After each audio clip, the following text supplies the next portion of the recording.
A straight white man's guide to ethical survival. 1. Shut the fuck up. 2. My brothers, I know how important it is to demonstrate with your understanding of critical theory and encyclopedic knowledge of hip-hop lyrics precisely how woke you are.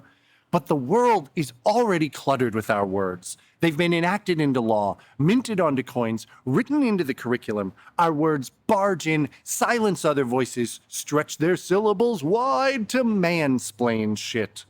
I know it's hard to believe, but sometimes the most valuable contribution we can make is our silence. 3.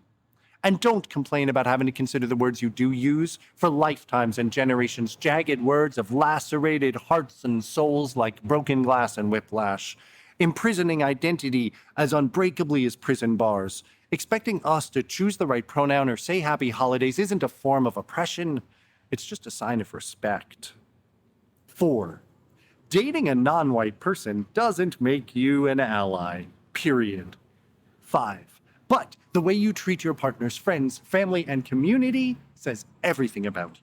Because unless you stretch yourself to understand other people's worldview, all you've done is created another intimate, exotic, fetishized space where a white man's desires are accommodated. 6. Never use the police like a private security force to defend white spaces. I know you've been trained to see difference as danger, and implicit bias isn't really our fault, but it is our fault if we act on it, using badges and guns like a nightlight to frighten away boogeymen that exist only in our own heads. Because in most situations, the really dangerous person is the white guy with a cell phone and a sense of entitlement. That's when bias becomes a body count. 7.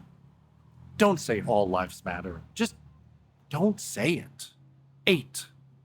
There's no such thing as reverse racism. Don't get me wrong, there are racists of every color and creed and have been throughout history.